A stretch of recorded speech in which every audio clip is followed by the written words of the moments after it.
एक बार की बात है, एक रियासत के मंत्री ने राजा को अपनी बेटी के विवाह समारोह में निमंत्रित किया। जब राजा अपने परिवार के साथ विवाह समारोह में पहुंचा, तो मंत्री उन्हें सम्मानपूर्वक विशिष्ट आसन पर बैठाने ले गया।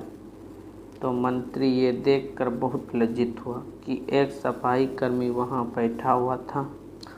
उसने सफाई कर्मी को सभी के सामने वहां से उठा फेंका और उसे बहुत डांटा। सफाई कर्मी ने बहुत अपमानित महसूस किया और बदला लेने की योजना बनाने लगा। अगले दिन सुबह जब वह राजा का कक्ष साफ कर रहा था, तभी वो जानबूझकर बड़बड़ाया, राजा कितने नादान हैं। उन्हें ये पता नहीं है कि रानी और मंत्री के बीच क्या चल रहा है। राजा आधी नींद में था। ये क्या बकवास कर रहे हो? उसने पूछा।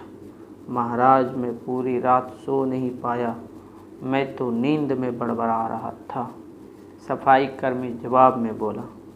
हालांकि उसकी बात सुनकर राजा के मन में संदेह के बीज पड़ गए थे। राजा अब मंत्री से चिढ़ने लगा और समय समय पर अपमानित करने लगा।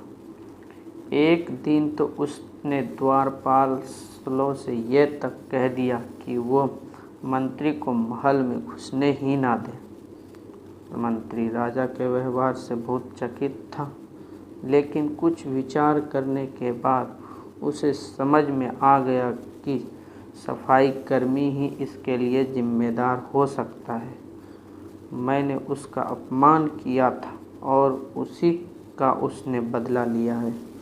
अब मुझे उसे दोबारा प्रसन्न करना होगा, तभी वह राजा की निगाहों में मेरा सम्मान दोबारा दिला सकता है, मंत्री ने सोचा। एक दिन उसने सफाई कर्मी को अपने घर भोजन पर आने का निमंत्रण दिया और कहा, मेरे दोस्त, मुझे क्षमा कर दो, मैंने तुम्हारा अपमान किया था, मुझे गलती का एहसास हो गया है।